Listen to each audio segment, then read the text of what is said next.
একজন ভক্তের থেকে তার ভগবান কখনো দূরে চলে যেতে পারে না, এটাই সত্যি। তোমাকে ছাড়া আমার কোনো অস্তিত্ব নেই। সবসময় রাম সীতার নাম একসাথে নেওয়া হয়, কিন্তু যে আমার ভক্তি করতে চায় তাকে আগে তোমার নাম নিতে হবে হনুমান। তা না হলে তার ভক্তি আমার কাছে কখনোই পৌঁছবে না। এই কথা তোমার মনে আছে তো? হ্যাঁ প্রভু।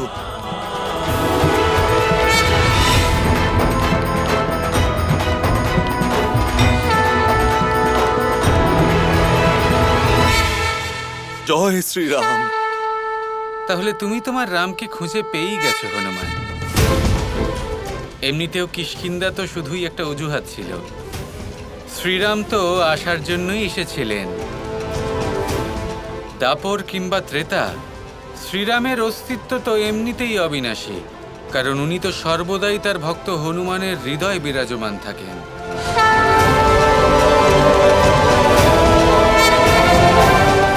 শ্রী হনুমানের অশ্রু তো আমি ভুলতেই পারছি না। আমার কারণেই উনি আঘাত পেয়েছেন। সবাই একসাথে কোথায় যাচ্ছে?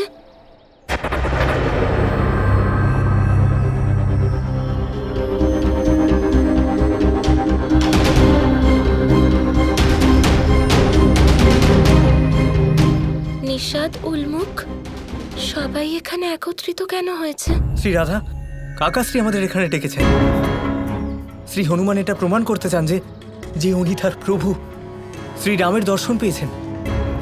আর এটাও হতে পারে যে উনি ওনার সাথে শ্রীরামকে এখানে নিয়ে আসবেন। কিন্তু কৃষ্ণ তো একটা বিশেষ কাজে গেছে। ও কি করে সবাইকে আমন্ত্রিত করবে? আমি সবাইকে আমন্ত্রণ করেছি রাধা।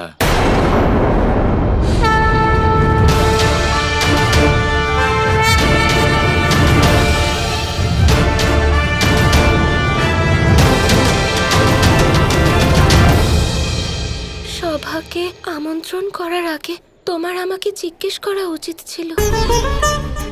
আমি শ্রী হনুমানের সাথে কোনো প্রতিযোগিতা চাই না। কিন্তু তোমাকে আহ্বান তো শ্রী হনুমান করেছেন। হ্যাঁ, দিয়েছিলেন, কিন্তু জয় পরাজয়ের আমার কোনো চিন্তা নেই।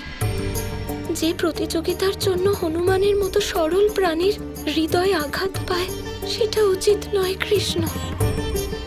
আমি সমস্ত দ্বারকার সমীপ আমার বিজয় প্রদর্শন করতে চাই না। তোমাকে দুঃখী হওয়ার কোনো প্রয়োজন নেই। যা কিছু হয়েছে, যেটাই আমাকে করতে হয়েছে, সেটা একটা কারণবশত।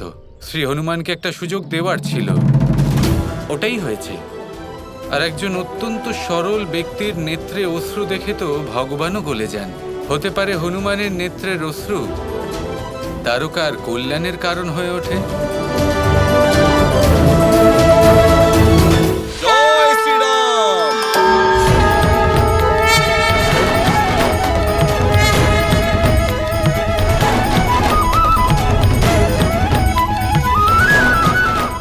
এই সভার আয়োজন করার জন্য আপনাকে ধন্যবাদ শ্রীকৃষ্ণ।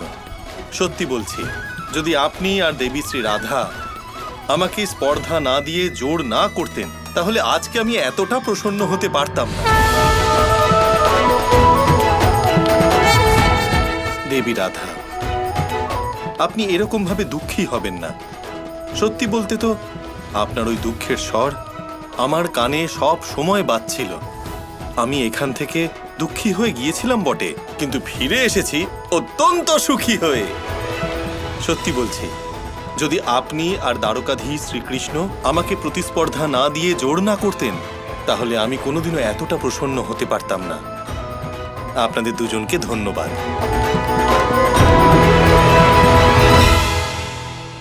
তাহলে আর দেরি না করে শুরু করা যাক।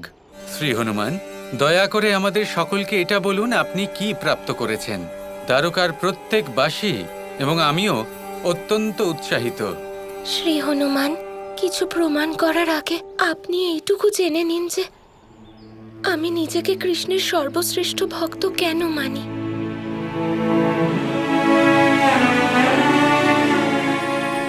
যখন আমার জন্ম হয়, আমি ততক্ষণ আমার নেত্র খুলিনি যতক্ষণ না কৃষ্ণ আমার সামনে এসেছিল।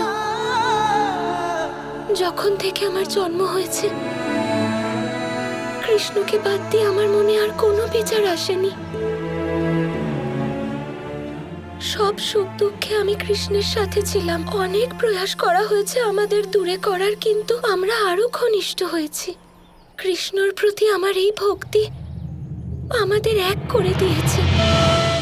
আমার প্রতিটা শ্বাসে কৃষ্ণের বাঁশির সুর আছে। আপনি শুনেছেন না, আমার শিরায় শিরায় কৃষ্ণ আছে।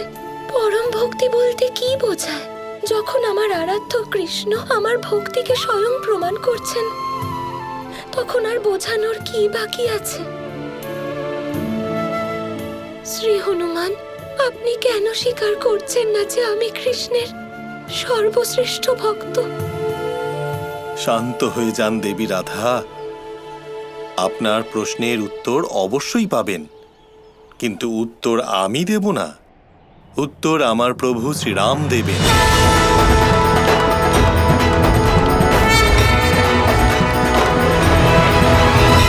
শ্রীরাম দেবেন? কিন্তু আপনার প্রভু শ্রীরাম কোথায় আছেন? এখানেই আছেন ভ্রাতা বলরাম, দ্বারকাতেই আছেন। এখনই ডাকছি আমি। জয় প্রভু শ্রীরাম, জয় প্রভু শ্রীরাম, জয় প্রভু শ্রীরাম।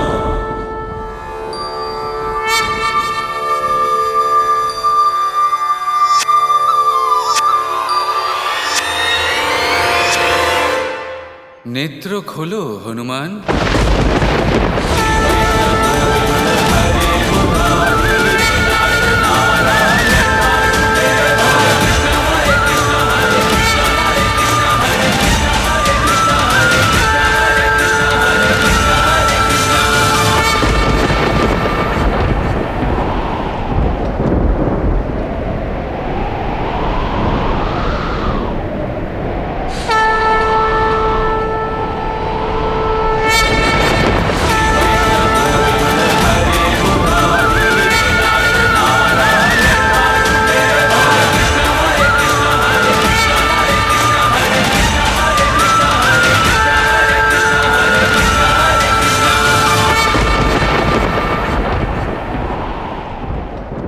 তাহলে কি শ্রীকৃষ্ণই প্রভু শ্রীরাম?